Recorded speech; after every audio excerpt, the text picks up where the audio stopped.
I have so much panettone, and I'm living by myself. I don't know what to do with it. I mean, I'm going to eat it, obviously, but it's a lot of calories.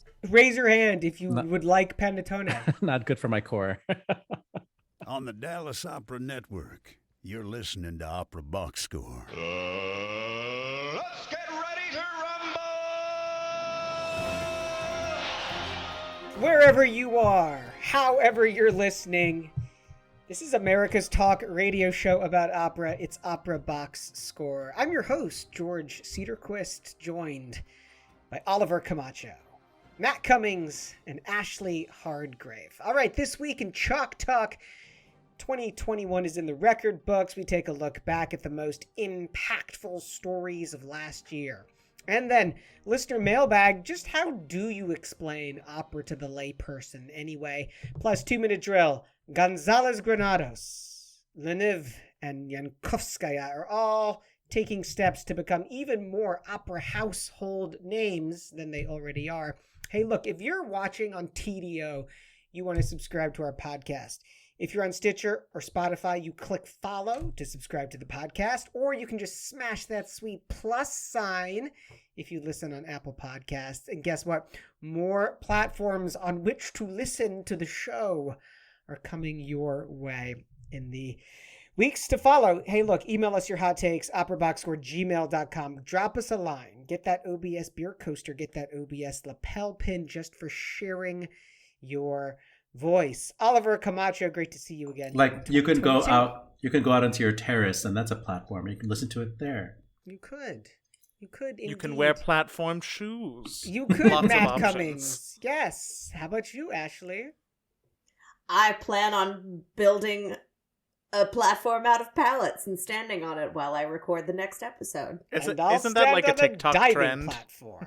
If you're all wondering where Weston's beautiful voice is, everybody, and you're listening to the podcast, we decided that in 2022 we want to be more gender and racially equal. So for every two cis heterosexual white guys, there has to be at least one woman or one person of color. And Weston counts for two people because he's so tall. So he's not on the show today.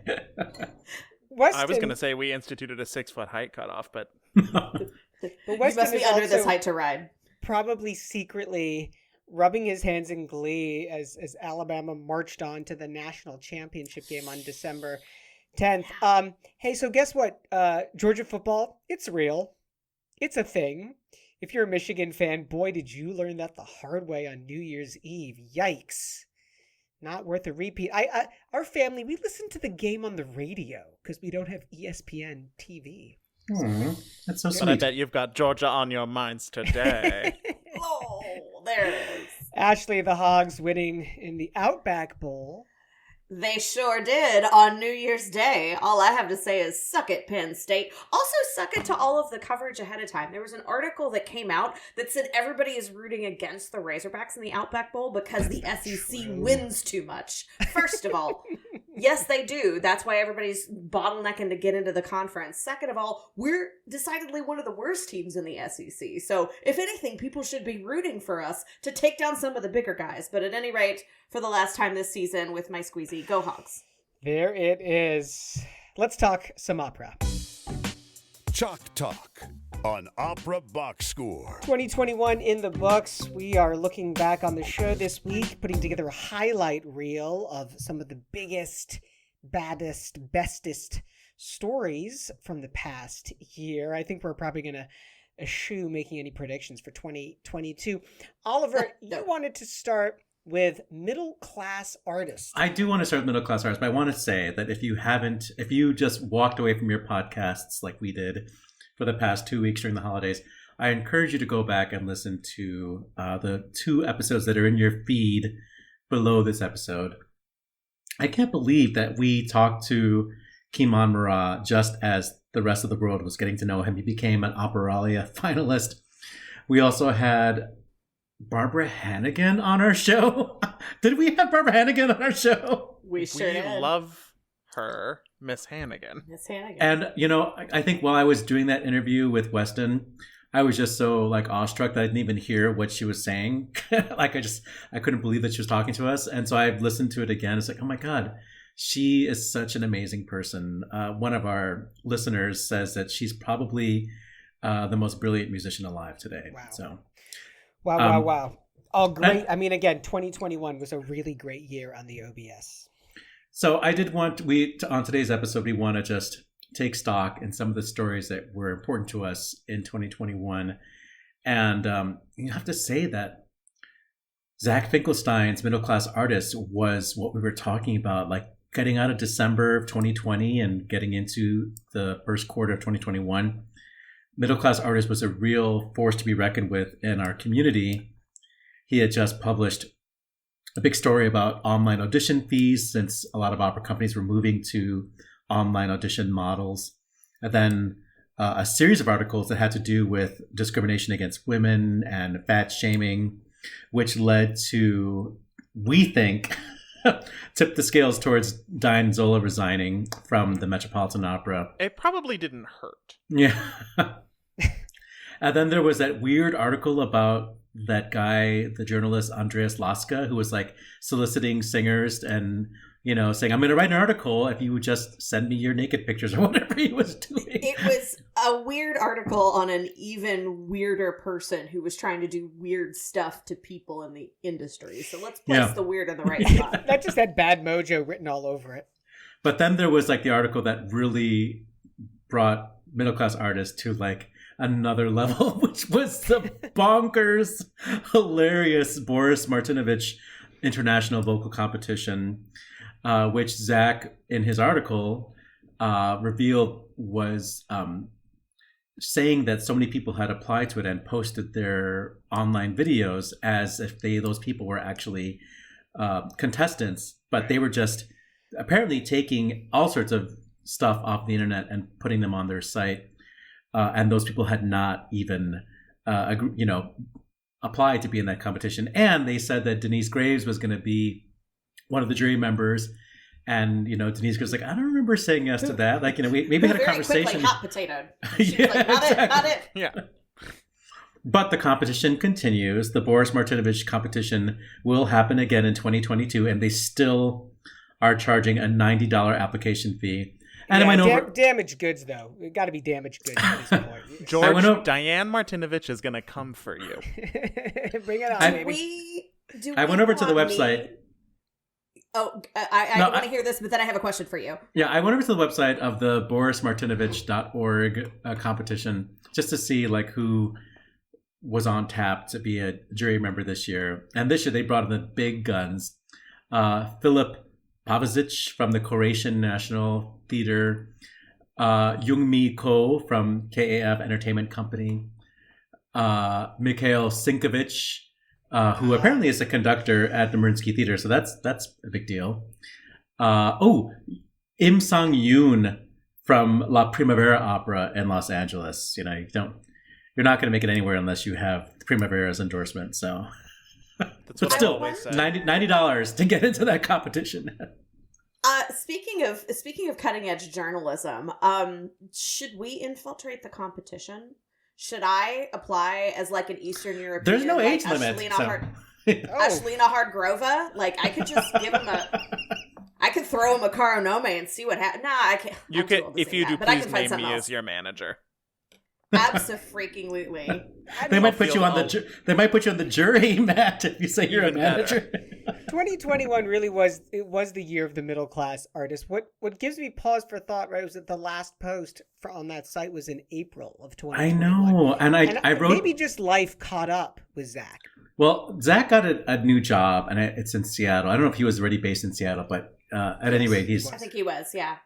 So yeah, the last post from Middle Class Artist was in April. I do belong to the Facebook group that he started for singers, for the singing community, which also has like a mental health subgroup.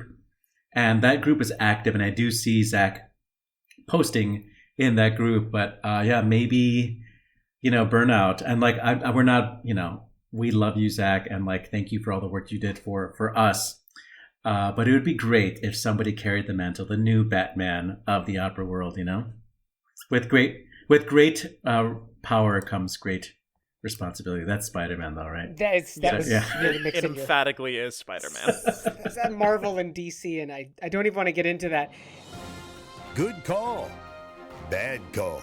On Opera Box Score. 2022 here on the OBS. Wherever you're listening, wherever you are, thanks for hanging out with us each week, every week. Good call, bad call. We're going to wrap the show up, starting off with Oliver Camacho. So I'm going to try to keep it opera, but I have to say, I'm so excited for season 2 of All Creatures Great and Small. I finally caught up on the first season during the break, and I love this show so much. There's no conflict in this show at all. It's just watching beautiful English pastoral landscapes and this beautiful man shove his arm up a cow's butt. Happens in every episode. Or uterus. Yes.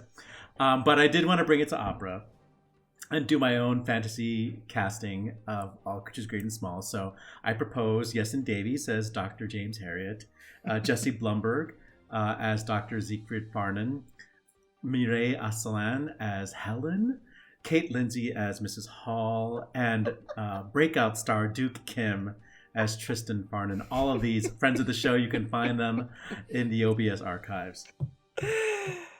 Matt Cummings. As we were prepping the show tonight, the news came across the wires that Elizabeth Holmes has been convicted of 4 of the counts that she was being tried on. And I just want to know, when are we getting an Elizabeth Holmes opera for a soprano who has to sing in the basement all evening long? I'm working on the libretto as we freaking speak. You would be perfect casting, Ashlee. I really hope that manifests for you. I already have a turtleneck. Ashlee Hardgrave. I am so delighted to be back with my gentleman on the panel, but I am still in deep, deep love and respect and mourning for the loss of my patron saint, our Lord and Savior, Betty White. We never deserved someone so brilliant and so wonderful and so beloved. And I encourage all of you to go out and find a new nugget of Betty White information. There's a ton of it out there. She hosted her own show in the 50s where she had to improv for 5.5 hours a day, 6 days a week. Her 2010 episode of Saturday Night Live that was crowdsourced to demand that she host. And she said something that was wonderful. She said, in her monologue for SNL, Jay-Z is here. If I had a dime for every time I said that, I would have 1 dime. So she was just so lovely. We never deserved her. I encourage you to go celebrate Betty White. And on her 100th birthday, donate to an animal charity. That is on January 17th. You know, I want you to comment on this really quickly, Ashley. We have just 30 seconds. That episode of Saturday Night Live is one of the best episodes ever of the show, but it also highlights a glaring fault with the show.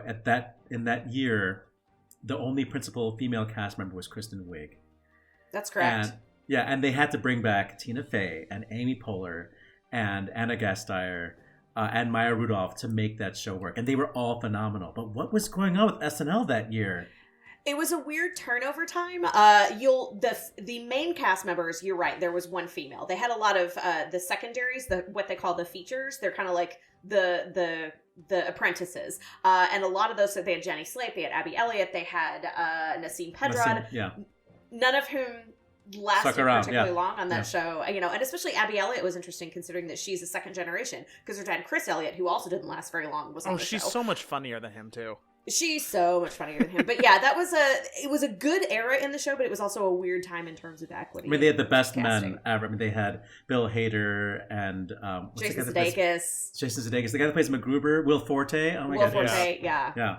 Just before the Cecily Strong and your Kate McKinnon and your 80 Bryant. Oh, and Seth Meyers was so cute back then. And Claire, that's what's known as completely unrelated to opera and sports as well. Oliver, you and I on the same page. All Creatures Great and Small. Oh my gosh, I cannot wait for the 2nd season of that. I'm going to give it a good call already. West Side Story, Gustavo Dudamel conducting the New York Philharmonic and the LA Philharmonic. I'm going to watch and I think I might just close my eyes. I don't know. Speaking of Lincoln Center, West Side Story. For this week's edition of America's Talk radio show about opera, our announcer, Norm Woodel. He's at normwoodel.com. On Facebook, search for Opera Box Score. Twitter, Instagram, at Opera Box Score. You know how to help us deepen that bench of listeners, liking, sharing social media posts. Email us the hot takes, operaboxscore@gmail.com. follow on Stitcher and Spotify, to subscribe to the podcast, hit the plus sign on Apple Podcasts. Our creative consultant is Oliver Camacho. Our audio and video editor is Weston Williams.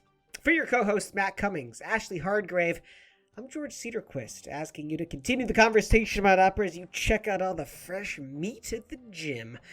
We're back with an all-new show next week when the star of Sarasota Opera's upcoming Tosca, soprano Anne Toomey, goes inside the huddle with us. Plus, you get more opera headlines, more hot takes, more panettone.